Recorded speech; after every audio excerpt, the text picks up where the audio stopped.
Thank you. Good evening. I'm Laura Sparks, the president of the Cooper Union, and it is my great pleasure to welcome you to the Great Hall tonight for the 2018 John J. Iselin Memorial Lecture.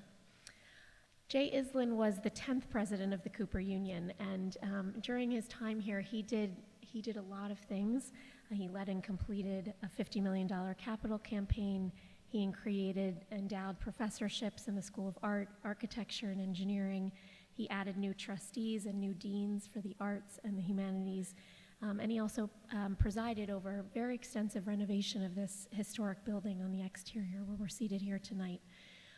But what I really hope to convey about Jay and what I've learned so much about him is the warmth and the spirit that he brought to the Cooper Union. People are constantly telling me when they talk about Jay that he seemed to just relish in sitting in on student critiques, joining in on class discussions, writing handwritten notes to people who did extraordinary things for the school. And that warmth and spirit not only permeated his time here, but it has lived on long beyond that. So it's truly a privilege and an honor to be in this role, knowing that I'm following in his footsteps. He had, I think, from what I've understood, an egalitarian approach to life and leadership that was truly inspirational. He was also a visionary in public broadcasting. He led the nation's largest public television station, WNET, here in New York. And there he originated and produced iconic programs, many of which I'm sure you've heard of, great performances, Live from Lincoln Center, and the McNeil Lehrer News Hour. So on behalf of the Cooper Union Board of Trustees and our entire community, I'd like to extend our deepest thanks to Lee Iselin, his wife. Lee, you have extended his legacy in making this lecture series possible and have been such an important partner and friend to the Cooper Union and to me personally, and I'm so honored to have you here tonight and grateful for your support. I'd also like to recognize Lee's son, Benjamin, grandson, John, and granddaughter, Eleanor, who are here tonight, as well as offer a thank you and a hello to members of Lee's family. Luckily for them and for others near and far who are interested in joining us tonight, those who couldn't make it because of the subway are hopefully watching online, live streaming tonight on YouTube at youtube.com/The Cooper Union. I've read that Robert Kotlowitz, a colleague at WNET, once said of Jay Iselin that he had the ability to say yes. He was willing to take a chance to expose a hidden story, and that is precisely what our guest tonight has spent her career doing. Professor and historian Erica Armstrong Dunbar is one of only a handful of distinguished scholars who study the lives of women of African descent who called America home in the 18th and 19th centuries. In Erica's words, she is committed to telling the stories of Black women who lived, loved, struggled, worked, prayed, and fought to survive in a nation that still recognized many of them as property. Her book, Never Caught, The Washington's Relentless Pursuit of Runaway Slave Ona Judge, is a startling and eye-opening look into America's first family. A National Book Award finalist, the work is the powerful narrative of Ona Judge, George and Martha Washington's runaway slave who risked it all to escape the nation's capital and to reach freedom. Erica is the Charles and Mary Beard Professor of History at Rutgers University, and in 2011 became the inaugural director of the program in African American history at the Library Company of Philadelphia, and I'm proud and happy to also call her a friend. Erica will be joined by Nancy Giles, a CBS Sunday morning contributor, comedian, actress, and self-described accidental pundit. For over 14 years, Nancy's work on the Emmy Award-winning CBS Sunday Morning has received critical acclaim for its unique blend of common sense wisdom, laugh-out-loud humor, and social and political commentary. We're really thrilled to have Nancy join the conversation tonight as she and Erica pursue a conversation about how truth in history can really inform our future, and how Erica's narrative about a courageous Black woman who risked her life for freedom can help us to shed light on the reckoning of a flawed nation, both then and now. This is precisely the kind of conversation that's been happening on this stage in this great hall for more than 150 years, and it's especially fitting for this lecture in President Islin's memory to connect these outstanding thought leaders in journalism and academia. So once again, thank you for coming out tonight. Lee, thank you so much for your support and for making evenings like this possible. Please join me in welcoming the incredible Erica Armstrong Dunbar.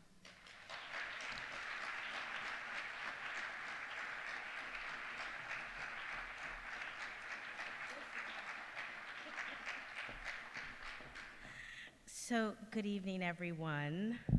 The first thing I have to say before my thank yous is that I'm a Philadelphian. So, yeah. So we all know that today there was a parade, an Eagles parade, which I missed, but I've seen evidence from my son and husband and friends that all went well and the city's still standing. So it's good to hear. Thank you all for coming out and joining us tonight. I want to just take a few moments to thank, first and foremost, Laura Sparks, who I'm happy to call friend and who I admire deeply, to Mindy and Tim and others who helped plan this evening. I'm so very grateful. So I was here on Tuesday, February 6th, and I sat with family and friends right over in this section of the Great Hall, and we watched Laura Sparks, a powerful and dynamic woman, be inaugurated as the 13th president of the Cooper Union. And I must admit that I was moved. I was moved to tears when during the inauguration. And of course I was overjoyed for President Sparks, but as I watched her throughout the ceremony, I couldn't help but think of how important this moment was for her, for the Cooper Union. I don't know if she knows this, but on the very same date, 155 years ago, Frederick Douglass appeared in the Great Hall. And I've been thinking a lot about Douglass as we'll celebrate his 200th birthday next week. Douglass never knew the date of his birth, as most enslaved people did not have that recorded. And it was only later on in his life that Douglass actually chose the birth date of February 14th. So we recognize that day as his birthday.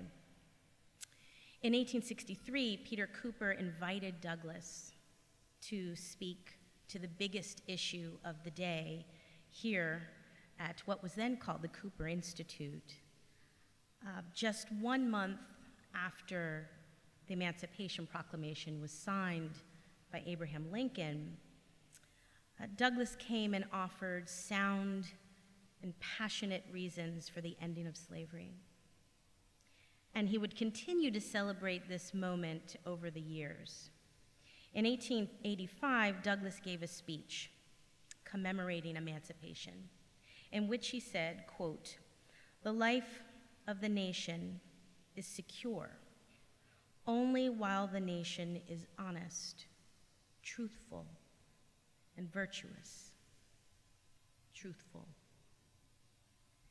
And I've thought quite a bit about how the theme of truth that's sort of central to this inauguration, and how for historians like myself, it's the pursuit of truth that keeps us researching and writing and researching and writing.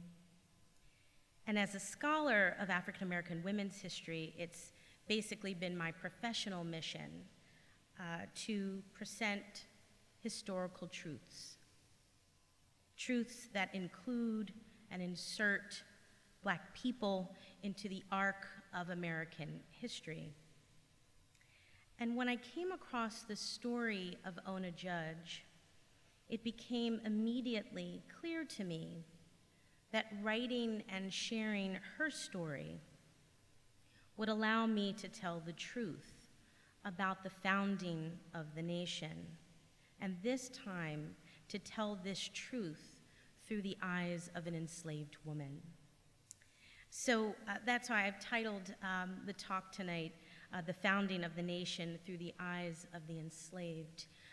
And so I'll have an opportunity to talk to you about the book, about the process of writing the book, and then have a wonderful conversation to follow. So maybe we can start our slides at this moment. About 20 years ago, I was completing some research for my first book. So I write about how Black women became free in the North. And I was, one of the things kind of nerdy historians like myself do is we go into sort of old, dusty archives and we poke around. We're nosy. And I wanted to sort of get a feel for what everyday life in 18th century Philadelphia looked like. So I was reading through newspapers, old microfilm. And I came across an advertisement for a runaway slave. And the runaway slave was named Oney Judge. And it declared that she had run away from the president's house. And I said, whoa, wait a minute. So I'm doing the math, like this is 1796, okay, that's George Washington. Okay, who is this woman that George Washington is advertising for? Who is this woman who escaped? What happened to her? Was she able to stay detached from the Washingtons? And I vowed to return to her story. I thought maybe I'll include her in the first book, and I said, no, I think she deserves her own space, her own treatment. And so I did return to her story, and she really is one of the most incredible women I've ever met in the archives. This journey of learning about Ona, of tracking Ona, it turned into a 9-year experience. And so I have a 13-year-old son who has no memory of life without Ona Judge, because she's always just been present in our space. Nobody else knew about her, but my son did. And so what I've been able to do over the past 9 years, when I first started the research for the book, I kept asking myself, why does no one know this story? And more importantly, here I am as an expert, and I don't know who this woman is. And so I was able to spend the next almost a decade finding out just who Ona Judge was and the life that she lived. So I'll offer some context, some slides, and I'll also try to read a little bit from the book. But I'll invite you to travel with me to 18th century Philadelphia. Spring rain drenched the streets of Philadelphia in 1796, and weather in the city of brotherly love was often fickle at this time of year, vacillating between extreme cold and oppressive heat. But rain was almost always appreciated in the nation's capital. It erased the putrid smells of rotting food, of animal waste, and filth that permeated the cobblestone roads of a new nation. It reminded Philadelphians that the long and punishing winter was behind them. Spring rain brought optimism, and it brought hope and a feeling of rebirth. But in the midst of the promises of spring, Ona Judge, a young enslaved woman, received devastating news. She learned that she was to leave Philadelphia, a city that had become her home, and Judge was scheduled to travel back to her birthplace of Virginia and to prepare herself to be bequeathed to her owner's granddaughter. Today, this evening, I'll introduce one of the most understudied fugitive slaves in America. And it's really interesting. I'm sort of thinking about Frederick Douglass being in this space. He himself probably one of the most well-known fugitive slaves. He had the opportunity to use this space to tell his story and to talk about the evils of slavery. Ona Judge did not have that opportunity.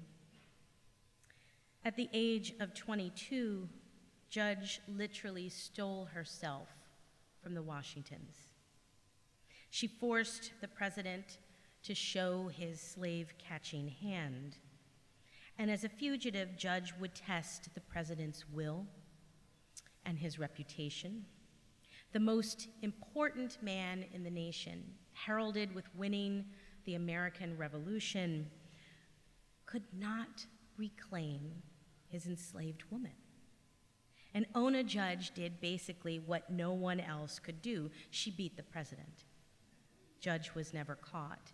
So this book came out last year, yesterday was a year ago that the book came out. And I worried at first about the sort of publication date. I sort of thought we might be living in a different moment. Kind of thought maybe things were going to play out differently in November of 2016, and they didn't. But what became very clear to me was that this book, Never Caught, and the sharing of Ona's story was actually sort of right on time, because it's really a story about a 22-year-old Black woman who defies the President of the United States. And for it to come out in February of last year was important. And we still see this sort of some of the threads that I'll talk about with the text today. I have a slide of Mount Vernon. I always like to sort of show images, especially when I'm teaching, so that students have an idea of the moment. This is a photo that comes from a little bit later on, from 1872. This would have been after Ona's death, but it gives us an idea of the place in which Ona was born and was raised and lived. And so this is a shot, for those of you who haven't visited Mount Vernon, this is actually the back of the mansion house. So if you're standing on the porch, you're actually looking out to the Potomac River. And it's quite a sort of magnificent view, and this is the place in which Ona was born, on these grounds, and the place in which she was raised. I propose that Ona is what we can call a new American hero. She was enslaved at Mount Vernon, but once exposed to the ideas of freedom, she was really compelled to pursue it at any cost. This was a woman who found the courage to defy the President of the United States, the wit to find allies, to escape, to out-negotiate, to run, and to survive. And her story is really the only existing account of a fugitive once held by the Washingtons. At the end of Ona's life, she leaves behind 2 interviews. So we actually have her words, her thoughts in these interviews. But I think it's important to remember that Ona makes this decision to run, and we'll talk about that in a moment, but she makes the decision to run before a Frederick Douglass, before a Harriet Tubman. She's running away at the end of the 18th century. There's no underground railroad at this point. She's making decisions without that support network, and yet is somewhat successful. I always kind of tell the story of how I worked with the title Never Caught. And I always, the whole time I was writing the book, I kept sort of thinking it was never caught. My editor is here. She liked it too. But not everybody liked it. And because, of course, I was told, well, Erica, you're giving away the story. Never caught. And I thought about it for a moment, and I said, well, but we have examples of other books, plays, collections of essays that do something similar. 12 Years a Slave, he's going to be a slave for 12 years. Death of a Salesman, he's going to die. You know that certain things are going to happen. And what was important to me with Never Caught, using the title, was that I wanted to make certain that people understood, yes, she was never caught, she ran away and was never caught, but she was never truly a free person. That Oney Judge would live as a fugitive for nearly half a century, living in the shadows and running for her life. This is an image of Federal Hall here in New York. This is where George Washington would eventually go on to take his oath of office and speak to the crowds. Ona had been born at Mount Vernon 16 years before he became the president. And during those 16 years, Ona grew up at Mount Vernon with an enslaved mother whose name was Betty. Betty was a seamstress and a spinner. And she was actually what was called a dower slave. She was a slave that was technically owned by Martha Washington. So here's the sort of history moment. We know that Martha Washington was married before George Washington, right? She has her first husband, who died and left her as a very wealthy woman, very landed with a significant number of slaves. So when George Washington actually marries Martha Washington, he, as my grandmother would say, married well. Betty would come to Mount Vernon. And at some point in 1773 or 74, she gave birth to Oney Judge. Now we know Oney Judge's father was a white indentured servant by the name of Andrew Judge. He was the only person at Mount Vernon with the last name of Judge, the only person in Fairfax County with the last name of Judge. And what's interesting is that the Washingtons make the decision to note Ona's last name. The majority of the enslaved at Mount Vernon did not have a surname, but Ona did. And what that did was allow me, at least in the records, to track her parentage, to know who her mother and father were.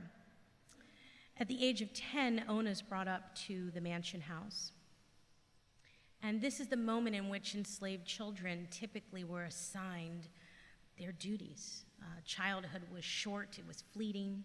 Sometime between 8 and 10 years of age, this would happen. For Ona, she was taken up to the mansion house and was to learn to be a spinner and a sewer like her mother, and became basically a domestic slave working in the house. I'm still sort of wrestling with the right term for this, but over the years, she becomes Martha Washington's top slave. Like, I don't have a term for it, but she is her preferred slave, the one that is really held responsible for the most intimate of duties with Martha. And so that when George Washington is elected president, she makes the decision after a struggle that she would take enslaved people with her to New York. And she chooses 7 enslaved people to travel with her. And Oney Judge is one of these enslaved people. So I'll read a moment from the book about this departure from Mount Vernon. The young Oney Judge was far from an experienced traveler. The teenager knew only Mount Vernon and its surroundings, and had never traveled far from family and loved ones. For Judge, the move must have been similar to the dreaded auction block. Although she was not to be sold to a different owner, she was forced to leave her family for an unfamiliar destination hundreds of miles away. Judge would have no choice but to stifle the terror she felt and to go on about the work of preparing to move, folding linens, packing Martha Washington's dresses and her accessories, helping with the grandchildren, were the tasks at hand. And it wasn't her place to complain or question. Judge had to remain strong and steady, if not for herself, then for her mistress, who appeared to be falling apart at the seams. Like Judge, Martha Washington had no choice about the move to New York. Her life was at the direction of her husband, who was now the most powerful man in the country. Mrs. Washington and Oney Judge may have shared similar concerns, but of course, only Martha Washington was allowed to express discontent and sorrow. Martha Washington was unhappy, and everyone knew it, including her frightened slave. The president's nephew, Robert Lewis, would also soon be made aware of it. When he arrived at the estate on May 14th, things were in disarray. Lewis, who served as Washington's secretary between 1789 and 91, was chosen to escort his aunt and her grandchildren to New York. But he was surprised and a bit concerned when he arrived to find a frenzied and hectic scene. Lewis would go on to write, "Everything appeared to be in confusion," the manifestation of Mrs. Washington's conflicting feelings. Robert Lewis went on later to write, "After an early dinner, and making all necessary arrangements in which we were greatly retarded, it brought us to 3 o'clock in the afternoon when we left Mount V. The servants of the house and a number of the field Negroes made their appearance to take leave of their mistress. Numbers of these poor wretches seemed greatly agitated and much affected. My aunt equally so. Betty, Oney Judge's mother, must have been one of those agitated slaves. Not only was she losing her 16-year-old daughter, but she was also losing her son, Austin, who would serve as one of the Washington's waiters. Austin's wife, Charlotte, and their children would have joined in the mourning. Betty watched her children leave Mount Vernon, a reminder of what little control enslaved mothers had over the lives of their children. If she found any comfort that day, it would have been that brother and sister were traveling together. Austin was older and male and could look out for his younger sister. But still, Betty knew that her relationship with her children would never be the same. And so it's at this moment that a 16-year-old Ona Judge travels to New York. And thanks to Lin-Manuel Miranda, everybody now knows the story of the movement of the capitals from New York to Philadelphia. He's made my job as a professor a little easier, so I thank him for that. And so they're in New York briefly. By 1790, they move to Philadelphia. And I always show the image of what would be the president's house in Philadelphia, in part because I want students to know what a White House or a Mar-a-Lago or whatever looked like in the 18th century. A relatively modest, technically by our standards, it was a 3-story home. This is actually a lithograph from a little bit later from the 19th century.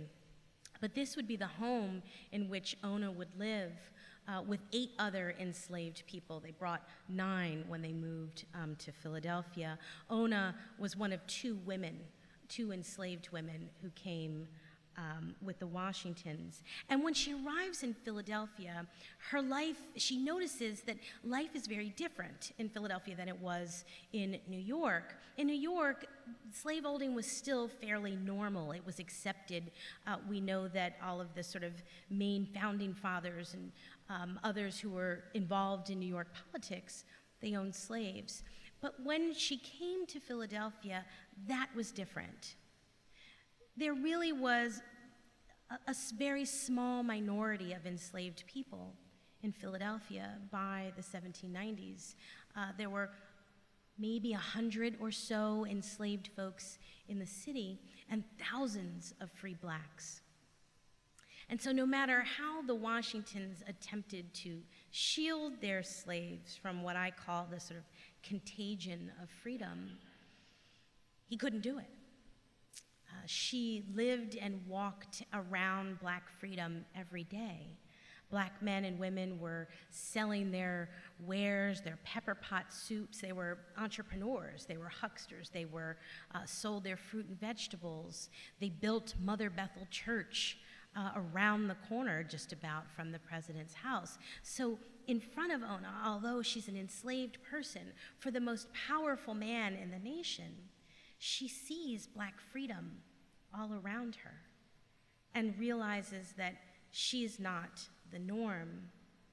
This huge Quaker presence in Philadelphia and Pennsylvania helped to sort of change to end slavery.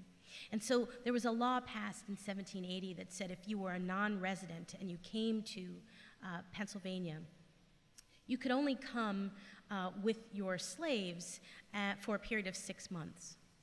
And then if you stayed longer than 6 months, your slave could be set free. That was how they were granted emancipation if they were there for longer than 6 months. So George and Martha Washington figured this out. They are told by the Attorney General, who learned the hard way because his slaves ran off after 6 months. And he comes to the Washingtons and he says to Martha Washington and explains the story. And it's at this moment that George Washington writes back to his secretary, Tobias Lear, that we'll need to rotate our slaves. And every 6 months, we'll take our slaves out of Philadelphia, send them back to Virginia.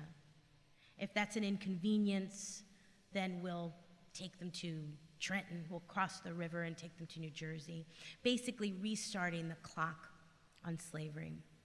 And so as I'm working on this book, this is one of those moments where I'm like, oh, George,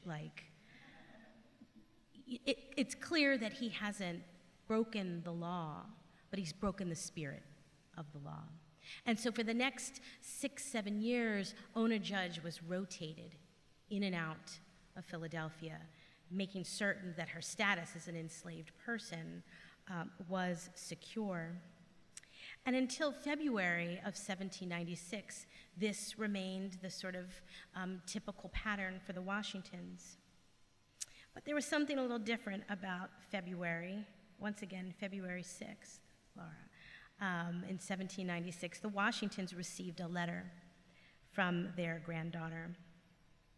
Their granddaughter, Eliza Parke Custis Law. And I always show this image of her because it really sort of tells us a little bit about her personality. This was a portrait done by Gilbert Stuart. And the folklore says that he was actually painting one of the many portraits of Washington. And Eliza Parke Custis Law sort of burst into the room. She was annoyed, and the painter found her more amusing and therefore painted her instead. And so we get this portrait of Eliza, who was known as being a sort of volcanic woman, and of course in the 18th century, women who spoke their mind were often seen as problematic, but her family members sort of talked about her too, that she had a temper, that she was rash. And so in February of 1796, she writes home to the Washingtons, to Philadelphia, and says, I'm getting married, and you don't know him. And he's 20 years older than I am. And he's British. This, like, the Washingtons, do one of those moments. And in the letters back and forth, she's basically asking for their permission, their acceptance of the marriage. And Martha was not happy about this marriage.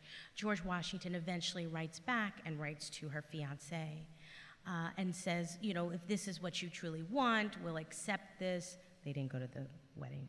But they said, you can come and visit. But this sort of triggers this moment, this sort of random moment of someone deciding to marry would have an impact on the lives of the enslaved at the president's house, more specifically, Ona. Ona watched her owners feel their way through the dramatic events of February 1796. And the First Lady's concerns eventually turned to optimism. And it's really interesting, as a nerdy historian, once again, I'm trying to find documentation that tells us sort of what are people thinking about Eliza. And so I'm reading John Adams, vice president's letters to Abigail. And it was the total TMZ of the moment. It was just gossip, and he's like, Eliza's going to get married to an older gentleman, and it's, and now also announces that her soon-to-be husband had lived in India for quite some time, and he had several biracial children with Indian women. So he was a total wild card for the Washingtons, and the Adams are writing, I'm doing this, more like this, the Adams are writing to one another about it. And what becomes clear is that Martha finds a way to reconcile her fear, her concern about her granddaughter. Martha Washington was very involved in her grandchildren's lives. She faced a significant amount of trauma in her life. She lost all of her children before young adulthood. And so really she only had her grandchildren to look to. Her children were gone. And so she made a decision that would affect many people's lives. She made a decision that she would help Eliza find her way through this new marriage by giving her the best slave, and that was Oney Judge. She makes the decision to give Ona to Eliza as a wedding gift. And it's at this moment that there's a trigger pulled in Ona's mind. She realizes that her life is going to change as soon as she returns to Virginia. And it would change in a way that she was unwilling to accept. And so it's this moment, as well as the impact of a free Black Philadelphia around her, witnessing and watching free Black men and women live their lives with difficulty, but living their lives as free person. It's this moment that we see the trigger pulled for Ona.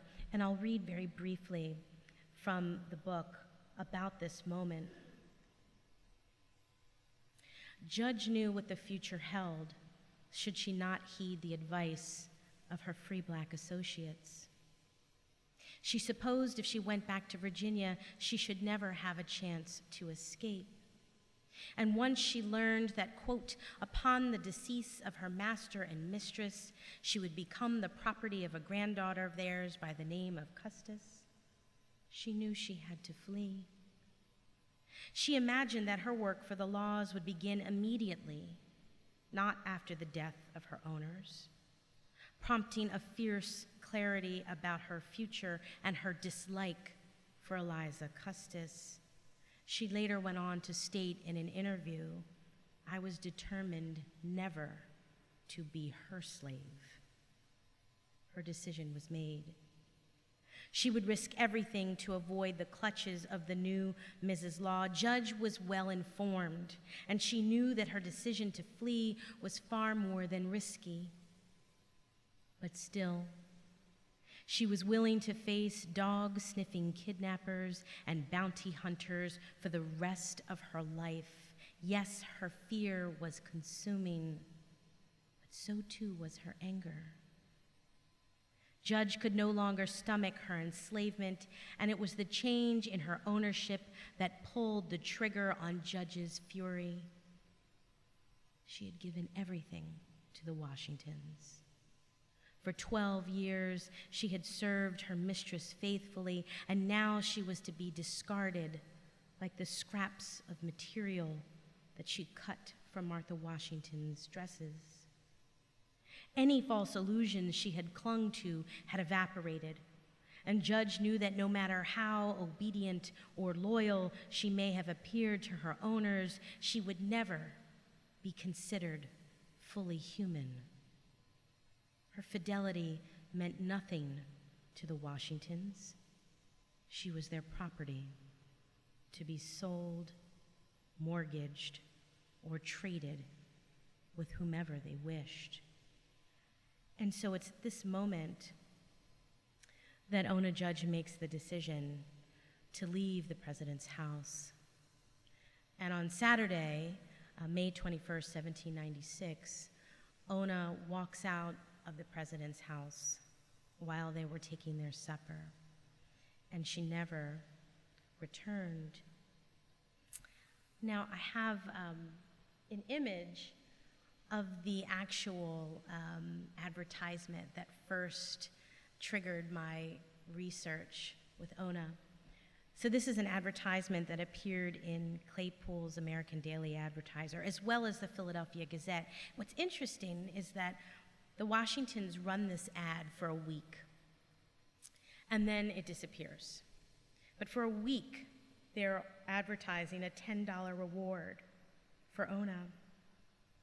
And I found the language in the advertisement to be really interesting. Absconded from the household of the President of the United States on Saturday afternoon, Oney Judge, a light mulatto girl, much freckled, with very black eyes and bushy black hair.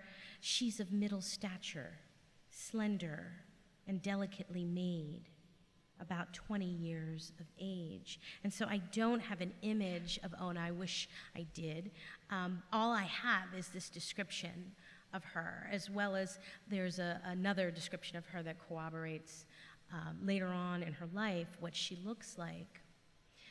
But we don't, as I said, we don't have an image of her, in part also because she would be forced to live her life as a fugitive for nearly half of a century. And the best friend of a fugitive is anonymity. So you wouldn't want an image, even by the time she's in the 19th century and photography becomes more widely available, she wouldn't have wanted an image taken of herself. She would have wanted to stay as quiet and hidden as possible. And so, as you know, the title of the book is Never Caught. But the second part of the title is the Washingtons' relentless pursuit of their runaway slave, Oney Judge. And the Washingtons do pursue Ona. They find out where she is. They pursue her up until George Washington's death. So there are documents and letters that show us that Washington dies in December of 1799. As late as September of that year, he's still writing about Ona. He's still sending family members and members of appointed officials, the Secretary of the Treasury, customs officials, all to try and claim Ona. And so I'm not gonna, I promise not to do the kind of spoiler thing, although you know she was never caught. I do want you to know, to learn more about this moment in which the President of the United States makes a decision to pursue an enslaved woman and to not follow his own laws, to not follow the fugitive slave law that he signs into life in 1793. He makes a decision to pursue Ona in ways that would circumvent the court, that would circumvent a magistrate or an identification process. He wanted none of that.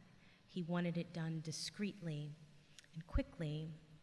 And one of the wonderful things about Ona is that she is able to avoid him, to flee from him and his group of men who pursue her at almost every turn. And so I'm not gonna, as I said, I'm not gonna sort of talk much about her flight to New Hampshire, because there are a whole bunch of books outside that I do want you to buy. And so I'll leave that for you all to learn. But what I'll say is this. Ona would spend, as I said, a half a century in the shadows. But at the end of her life, she gives 2 interviews to abolitionist newspapers. One to the Granite Freeman, which was a New Hampshire paper in 1845. When I found that interview, I thought, wow, what else is printed in this newspaper? And in the very next newspaper, there was a description of this guy that folks didn't really know, who had just written a book about himself, and his name was Frederick Douglass. So Ona and Frederick Douglass were connected in ways, of course, that she had never expected or understood. She would later go on to give another interview for the Liberator newspaper, edited by William Lloyd Garrison in 1847. And so at the end of her life, she made the decision to tell her story. And while she was a fugitive for so long, I'm certain that she never wanted to be forgotten.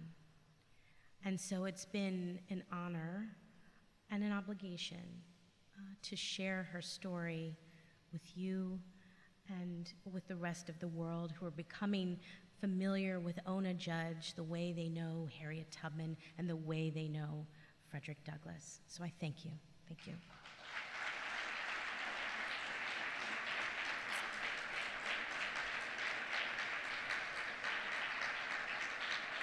Thank you. So now's the moment where I get to invite Nancy Giles up here so that we can transition into our Oprah Winfrey-ish interview moment with one another and chit-chat.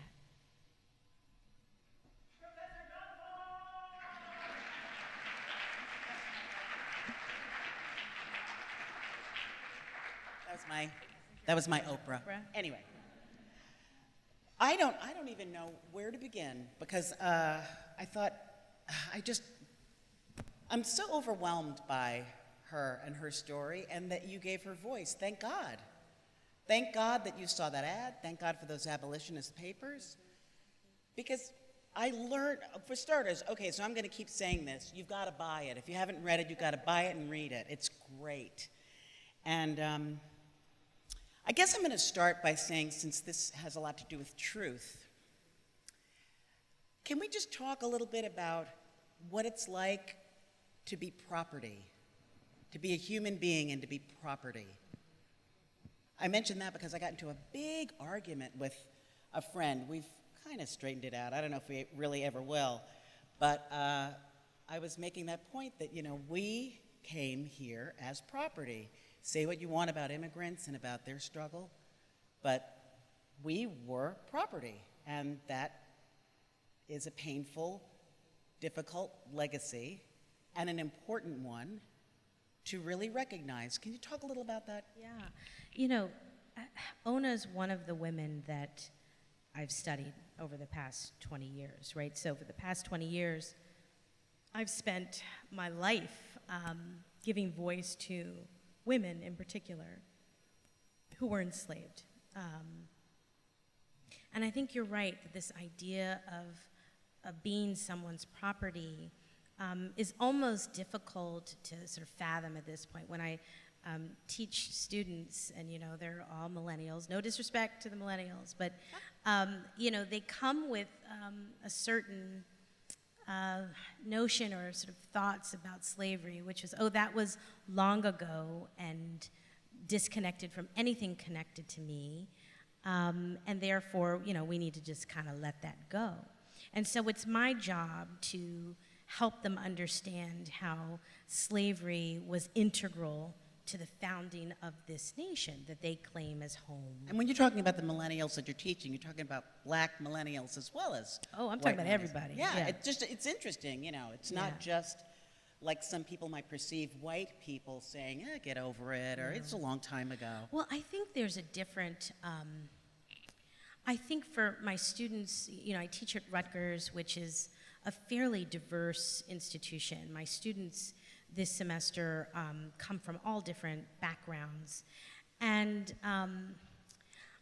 what I noticed, though, is that for my white students who, well, first, they're in my class, so I give them props for signing up to sit and they walk in, they look at me, they know that this isn't going to be easy, right? That we're going to engage. That's an important thing to say, because I think for a lot of people, white people in black studies or whatever, people take that for granted, but that is a Right. big statement. I think it is, Yeah. and I sort of, I acknowledge that. And then, but there is a bit of a sometimes a disconnect, a discomfort. Mm-hmm.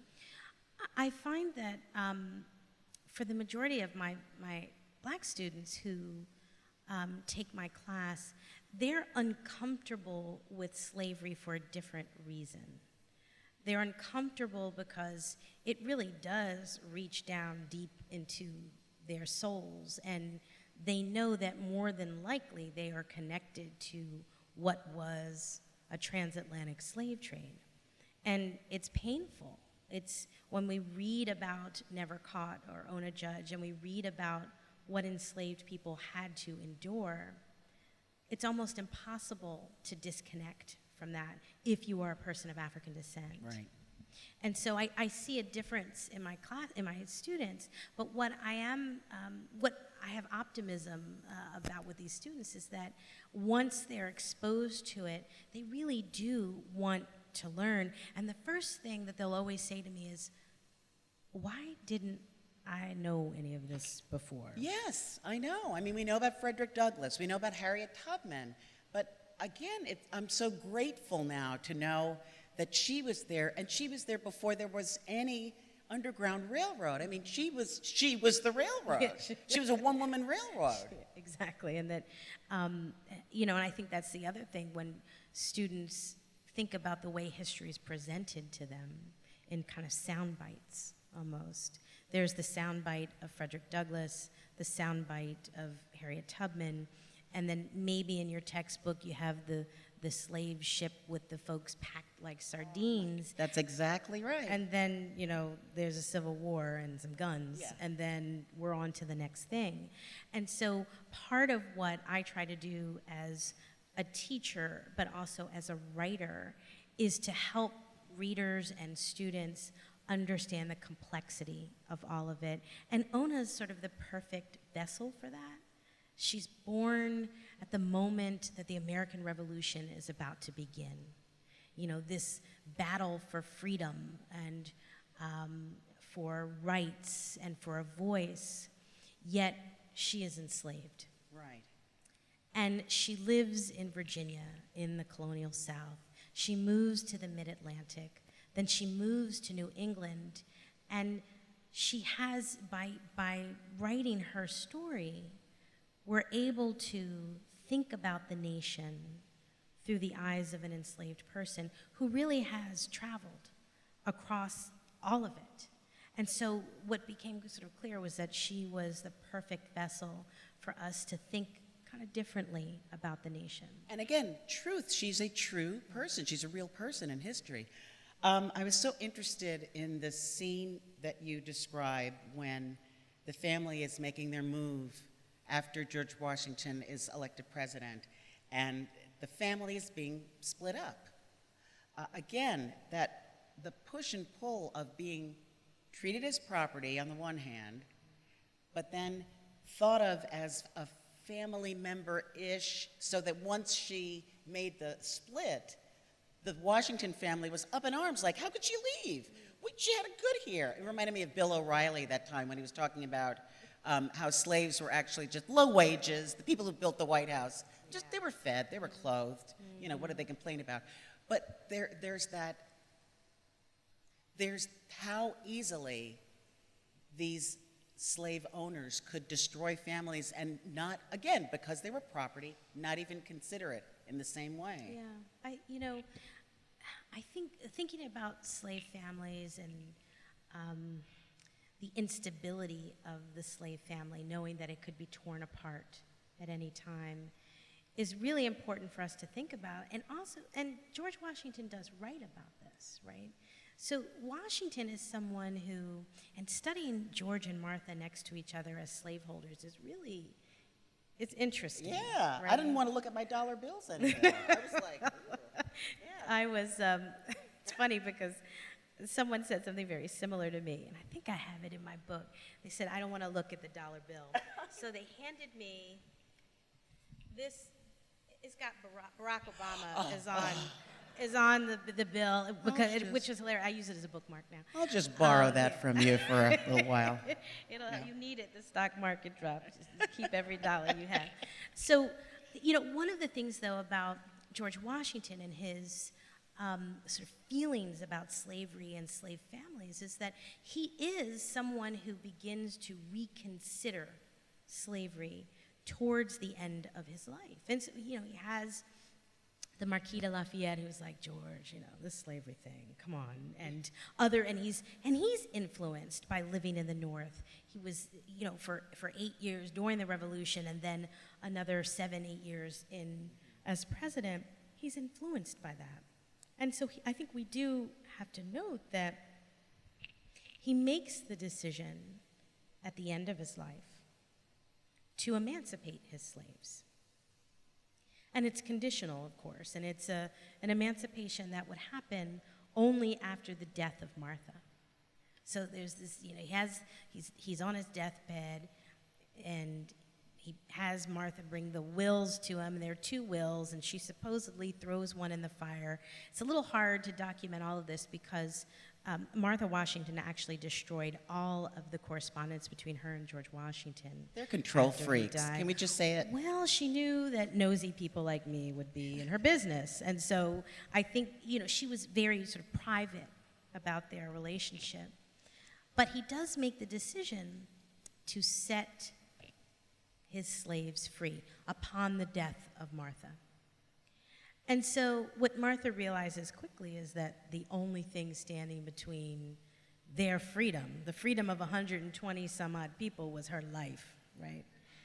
So she thought, maybe I need to set these folks free a little early. And she does. And she's writing to Abigail Adams again, and she's like, there are fires, people are setting fires on the plantation at Mount Vernon, and I'm worried and I don't feel safe.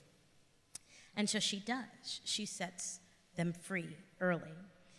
But she never sets a single slave that she technically owns or that she inherited from her first husband free. None of them were ever emancipated. And so that was Ona. That was Ona's family. Right. Because they were dower slaves. What does that mean exactly, dower slave? A dower slave is just slaves' property that came with a dowry. That Martha was someone who came with property, and that property included enslaved people. And they kept very careful records about who belonged to whom. And, so even after George Washington died and emancipated his slaves, that had no effect on Ona. Because she was owned by Martha's husband's family. Right, exactly. Do you think, did it boil down with George Washington, did it boil down to how dare she? Was that at the heart of why he was so relentless in pursuing Ona? Yes, I think part of the pursuit was about anger. Was about, I think for all slaveholders, to lose property, to not be able to control your slave sent a message, right, about your ability to manage your affairs, your power, your control. And so here's the President of the United States, right, who's unable to control this woman. And so part of it, I think, was the how dare you. Part of it was they felt as though they had treated her well. He writes, we treated her as if she were one of the family, which, is something that paternalistic slave owners said over and over again. But ultimately, you don't give a member of your family away to your granddaughter, right? So we know that you're not really family. Yeah. You don't split your family in half and, Right. Those are things you simply don't do. So I also think that part of this pursuit was really driven by Martha. And that while George Washington was the one writing most of the documentation, and so, for the book, I was able to find a set of letters between George Washington, the Secretary of the Treasury, customs collector in New Hampshire, that sort of explains this whole pursuit, which was, I'm in the archives like, Pater, this is what I have to prove, and it's from George Washington's pen. And so one of the things that's very clear is whenever he writes like a mandate for her to be returned, he always writes, and my wife is so desirous of seeing her again, and my wife is having trouble, and, so you just have this image of Martha kind of, because at this moment, George Washington is reconsidering slavery. There are over 300 enslaved people at Mount Vernon. Did he really need this one enslaved person? I know, I'm still trying to figure out why they needed 9 slaves in Philly, I looked at that house and I was like, wait a minute. Well, yeah, the house in Philly was packed to the gills. There were 9 enslaved people, dozens of servants, of white servants. But what's interesting is that the Washingtons wrote, they said that they preferred their slaves. They didn't like white servants. They called them dirty. They said they were lazy. It's hilarious when you read and you're like, okay, what? George? And that he wanted, a little bit of home with him. How nice. So, earlier when you were talking about yourself as a historian, and I have to add, a wonderful storyteller. When we first met on the phone, I was telling you, in some ways, I feel like Eric is living the life I should have lived because I loved American history. I had this wonderful history teacher in junior high school, Mr. Rosenthal, who just presented work in a way that made me excited about learning about the country. And I loved reading, and I read a Doris Kearns Goodwin book about Lyndon Johnson, and it was just such good reading. And to get into your book, again, it reminded me of all of those feelings. As a nosy person, was there a particular story in history or a moment where your nosiness really sort of started, where you went, ooh? With respect to this? No, I mean just in general, as an author, as a historian. I spend so much time not looking for sort of famous people, right? So with a Doris Kearns Goodwin who writes about Johnson, or a Ron Chernow who writes about Adams or Washington, I was more interested in telling stories about regular people, folks whose names weren't known. And I think because I did that, I never had that, this is juicy, although I will say, when I started with this book, I worried a little bit about what the response would be from Mount Vernon. And? Mount Vernon has been totally wonderful. And the moment and I think, this is one of the things that keeps me optimistic, sort of about change and response. Doug Bradburn, who was the head of the library at Mount Vernon, now the president of Mount Vernon, the moment that they knew I was writing the book, I didn't really tell them until a little bit later, but when it was almost done. But they invited me to Mount Vernon. They invited C-SPAN, and Doug made comments before I spoke, and he said, look, this is clearly not the Washington's finest hour, but this is our history, and we have to acknowledge it. And he recognized that I needed to be there, and that Ona's story needed to be there, so they sell it in the bookstore. And and that was really a moment where I realized, okay, I'm not certain that would have happened 20 years ago at Mount Vernon. Right, there could have been so much guilt and shame attached to it, or again, just a lack of wanting to face the truth, just the true story. Talk to me a little bit about the response you're getting to your book, and from who, as a black woman writing about a black woman? Yeah, since the book came out, I worried about what the response would be. Why? Well, I'd written an op-ed about George Washington maybe 2 years before the book came out, and appeared in the Times.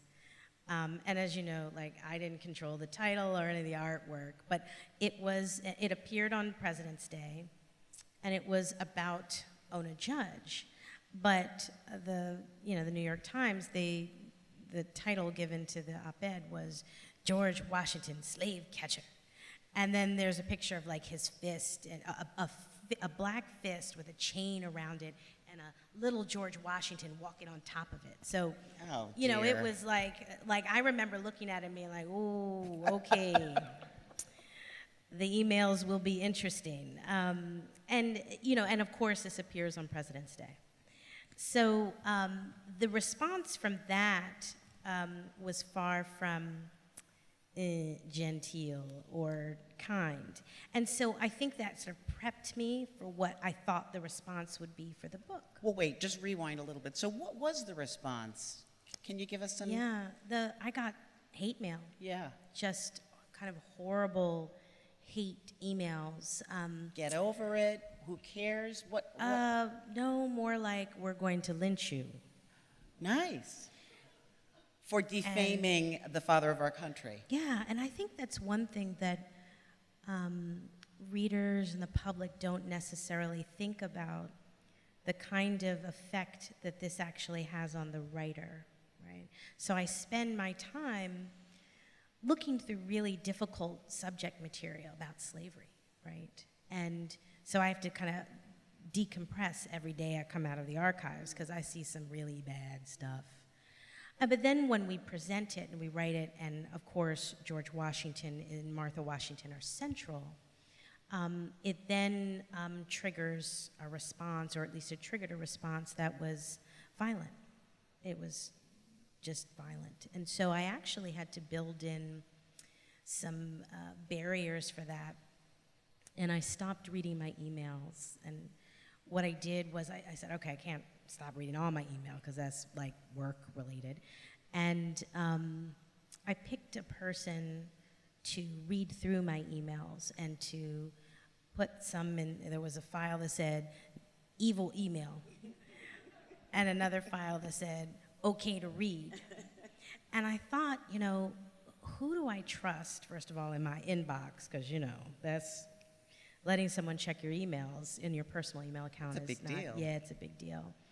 And I also needed to find someone who I thought who knew me, and knew, I have tough skin, but, after a number of kind of really violent emails, it's too much. And so the only person I could come up with was my mother. And so she did it. She read through my emails, and she put them where they needed to be, and she also knew kind of my colleagues and who I needed to be in touch with. So Eric Foner wrote you a nice email. You should look at that one. That's in the nice email box. Don't look at the other ones. And so, what that sort of reminds me of is the process of actually writing this history. It's important to tell it. It's a truth that needs to be told. But there is an effect on those of us who are bringing forth this truth that may stand in contradiction to what has typically been told. I shared a story with you about a piece that I did on Sunday morning some years ago about hair. Because like everybody in the room who has hair, people have issues with hair. And it was one of my favorite pieces that I ever wrote. But for various reasons, it took 3 years to get the piece on the air, because there were people, I think, who felt like because I was telling this story, I was doing this commentary on hair, it was really only about black women. It wasn't, even though when it finally did air, people of all races, colors, everything, everyone, men, women, everybody could relate. And it was a really frustrating moment, because I felt like because of the color of my skin, something that I was trying to express that really is universal was being boxed in intentionally and said, no, it's just you. Talk to me about your beautiful book and whether you being a black woman, writing about a black woman was something that publishers might have thought, oh, well, we've got to put it in this section and not that, and blah, blah, blah. I'm just curious. Yeah, no, I think I was super fortunate that I had an agent who led me to the right editor, who's here, Don Davis, who, Very good.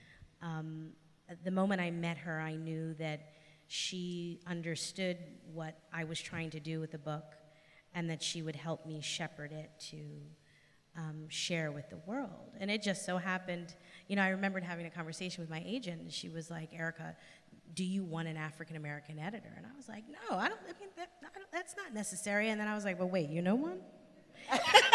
And I hadn't really thought about that. And, it just so happens that Dawn Davis is African-American. I mean, when we met, I sort of knew right then that she was the one that I needed that would help me tell Ona's story in a way that a general audience would, that it would engage them. And so, I didn't necessarily have that problem in the sort of publishing of the book. What was interesting is that after the book came out, there were a few kind of interview moments in which my background or who I am as a black woman was brought out. So, I'll leave names out of this, but Oh, come on. no, I'm not going to do that. Okay. My mother taught me better. So, there were moments in an interview where I was asked, well, I'm looking at the back of the book and I see your picture, and you must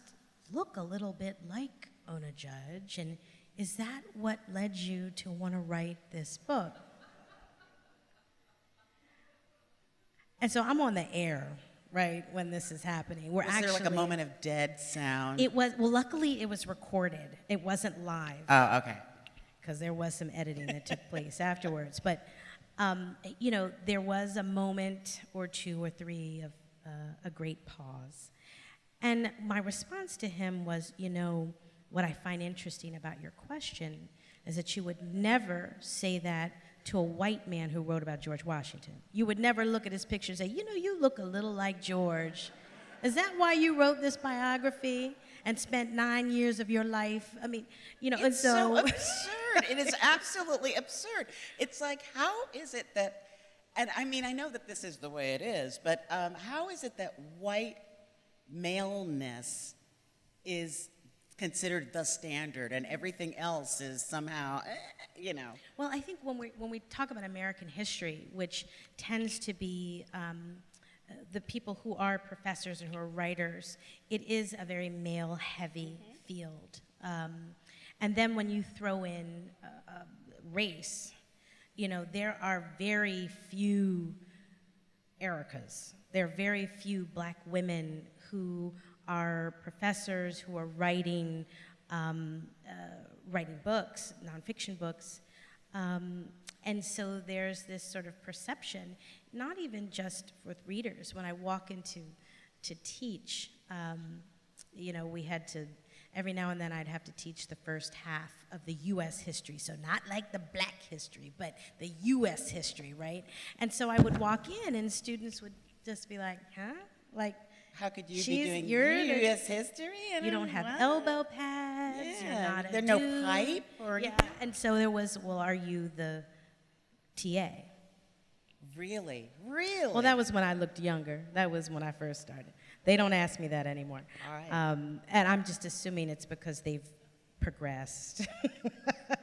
But the reality is, I think there's, we're still working to take down some of the false expectations around who writes history and what kind of history we present. Well, and it's just so important, which is another reason I love this book, that women of color that have been in every aspect of American history, that their stories are being told and being exposed. And I had never heard of her. So this was like a gift reading this book. Yeah, and I think one of the things that became very clear to me was that women, well, people, but in particular women of all backgrounds, fell in love with Ona the minute that they started to read about her. And it became clear that Never Caught was more of a story about humanity, about struggle, about perseverance. And so, some of my sort of closest friends who read the book early on, they're not Black, and they fell in love with Never Caught. We're working on a middle grade reader. It's being adapted, and my friend Kathy Van Cleve, who's in the audience now, who is a white woman, we're working on this together, and it is going to be fantastic. And part of the reason that it's important that Kathy and I have written this together and written it for middle grade readers is because if we want people to understand the history from a different lens, then we have to introduce it to them, to kids. When they're young. When That's they're right. young. College is too late. No. The reality is that, we don't know who gets to college and then what they read when they're there. Well, there are a lot of discussions right now about how slavery even is being taught or whether it is being taught. So to have a chance at getting this through a different perspective. I have to say also, I found it fascinating that part of her decision had to do with the fact that she was single and had no children. Of course, I could relate to that. But we forget that having a child or having that kind of a relationship really makes it that much harder to escape. Yeah, when we think, it's very clear, and historians, we agree that the majority of fugitives were young men. And it wasn't because they didn't love their families or wanted to abandon them, but typically they were not the ones charged with rearing children. They often lived on different plantations from their chosen spouse. And so running away was a very kind of male act. So Ona is sort of, once again, doing something very unique by being a young woman who is not necessarily tethered to her family or to a location, a farm, a plantation, because of kids. And I think that makes her decision to run a little easier. She was still leaving behind family. Of course, but you get the idea of the women having a lot of children, and it just made her that much more unique to me, that much more like, wow, look at that. Yeah. There's a moment in the book when George Washington is beginning to write his angry letters about, I want her back, blah, blah. And you can see how he's manipulating the laws and trying to work around the laws. This may sound weird. It reminded me of watching the FBI when I was a kid. I think it used to come on Sunday nights, and I will never forget one night at the end of the FBI, they showed a picture of Angela Davis. I know what you're talking about. And Wanted, and there she was with the afro and that determined look, and I was like, oh shit, what is that? It took me right to that. Well, this Runaway slave ad was the 18th century version of the FBI picture of Angela Davis. And it's funny you tell that story. My husband always tells that same story, that the picture scared the crap out of him. It scared me too, because again, it was like you're watching this TV show that is a TV show, and then suddenly they're really looking for that woman, right. And she's in trouble. Right, and what's that about? And the way that she is framed, as an individual, as a menace, as a terrorist, those things.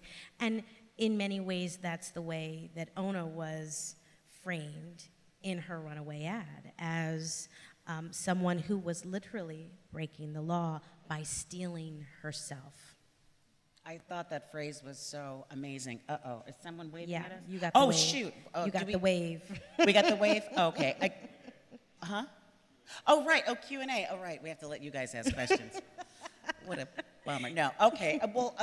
Look at anybody. I think there's some microphones out there, or are people standing and talking? Yes, there's microphones right here. So anybody that has a question for Professor Erica. Yes, hi. Hi. Thank you very much. Your courage is inspiring. I am grateful, and I wish you safety. Thank you. I suspect that a movie contract would do a lot to put this amazing story out there. I wonder, I think you touched on it as an academic, and you mentioned that historians are mostly men, white men. How are you presenting this? Are you writing a lot academically? Are you putting articles in journals? Yeah. And what's that, if you could speak a little bit to that? No, I think that's a great question, or a couple of questions. You know, and I made the decision to write Never Caught the way I did. I did it specifically to write for a general audience. My first book was an academic book. It was published in 2008 by Yale University Press. That was my tenure book. You know, that was, and it speaks to my academic peers. When I decided that I wanted to write about Ona with Never Caught, I wanted to write a book that my academic peers would respect and use in their classrooms, but one that my aunt would read, you know? And so, like, my aunt has my first book, but I don't think she read it. You know, it's there on the bookshelf. But I knew that the story was so compelling that I needed to write it with a different voice. And so I just made the decision, I'm gonna sort of throw a little caution to the wind and write this the way that I wanted to, and not feel pressure. But as an academic, you're right, that we do feel this pressure to write in this very kind of dense prose that are really just for other academics. And, you know, I have done a lot of that. Maybe I'll do a little more of that, but probably not. No, like, don't, this don't. is the voice that I actually feel most comfortable using. And I sort of feel like at this point in my career, I'm just going to do what I want to do. Thanks. Hi. Hi, well, I have to say, I read the book and I loved it. Thank you. Marvelous story. I read it soon after the story about you and your book came out in the University of Pennsylvania Alumni Magazine. Go Quakers. My question is, why did you title it Never Caught? Yeah. Which, you know, gives away the ending. It does. The title, the reason I chose Never Caught as the sort of natural inclination was to use a title that used words like free or freedom or journey to freedom. And I wanted to make the clear distinction that although Ona was able to live apart from the Washingtons for more than 50 years, she was never free. That she lived as a fugitive. And not only was she not free, but the children she would have later on, sort of spoiler, sorry, the children she would have later on would also be fugitives. And so it was important for me to make that distinction, that this woman was not free. She was simply never caught. Thank It's you. very poignant. I love that. It's heartbreaking and poignant. Hi. Hi. You actually answered my first question, so I'll move to my second one. Didn't George Washington also have a slave named Billy who ran away? Could you talk about You're him? probably talking about William Lee. One thing that he doesn't run away, but other slaves ran away from George Washington. And, you know, a bunch took off when the British appeared with a boat with promises of freedom during the American Revolution, and they were never returned. And maybe that's who Harry is probably the person you might be thinking of. But he actually advertised for other slaves as well who would run off, but nothing like this. No serious sort of correspondence and a constant pursuit of her. But yes, others ran off from George Washington. I was going to joke and say it was probably his breath, but that would be so wrong. 'Cause I Well, was he thinking had his teeth. dental problems. Thank Hi. you very much for the lecture. I really appreciate it. My question revolves around the age of liberty and the late age of slavery being seen on the same coin. And you made that allusion in the beginning about talking about Philadelphia and the filth being washed away. Do you feel that Ona occupies the world of 1793 under the fugitive slave law? Wait, say that again. Do I think what? Ona occupies the age of 1793, the fugitive slave law, or the 1850 fugitive slave law. Which world do you feel like she occupies?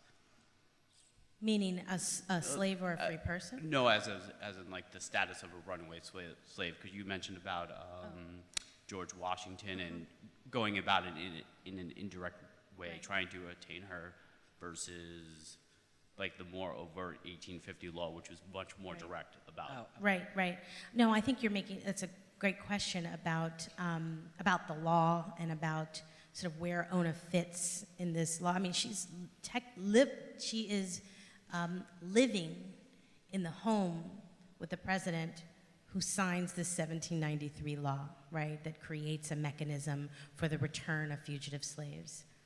And then 3 years later, she runs away, right? So she knows about the law. She also knew that what would happen. She watched men and women run away from Mount Vernon and what the penalties were if you were caught. So she knew about escape, but she's thinking about it in a place where she's informed by her geography. So she's thinking about freedom and escape now in a place where the majority of Black people are free. And I think that it clearly does affect her. I'm sort of more interested, though, in George Washington signing this law and then breaking it, you know, as he chose to sort of avoid the law. How easily he could make that shift. It's pretty staggering. Hi. Hi. Thank you for being here, and thank you for the book. It was by far the best thing I read all last year. I couldn't stop talking about it. Thank you. And I love that you describe yourself as a nerdy historian. So I just wonder, in your almost 10 years of researching Oney Judge, is there one moment, besides finding the fugitive slave advertisements, that you thought, wow, this is an amazing find, or a revelatory moment, something, I know you don't want to give away spoilers, but something that you could maybe share? Yeah. You know, aside from the advertisement, the reading through the interviews that she leaves at the end of her life, you know, that was the sort of, oh wow moment, because it gave me her voice. Now, Ona was, like most enslaved people, illiterate, at least until the end of her life. We know she learns to read. I'm not certain that she ever learned to write. So to have interviews left behind in these newspapers that gives her voice, and gave me information, it allowed me to track, to figure out, okay, what ship did she get on to go from Philadelphia to New Hampshire? Who was in charge of that ship? Where did she go? So her voice, even though we only have it in these, literally, we have her voice in 2 places, maybe 3. 2 places. These interviews were powerful, and I think when I read them, that was another, if not an aha moment, it was a thank goodness moment. Oh, I see. We're getting the. So listen, I could. There's so many things I could still ask those ads, like how they even worked, since they were so vague. There were no pictures. But I think what's so startling and wonderful about her story, about Ona's story, is her will. That she, despite the fact that she was a fugitive her whole life, she was treated as property for her whole life, she knew her story had value. Yeah. And the fact that you were able to find this story and bring it to life, and in such a beautiful, beautiful book that's great reading. I'm honored to sit and talk with you. And before we give it up for the professor, I want to remind everybody that she will be signing copies of Never Caught right outside. We're right outside, I believe, right in the back. So if you don't have it, this is your opportunity to get it. And I just want to thank Professor Erica Dunbar, who I'm a new fan of. Thank you, Nancy. Thank you.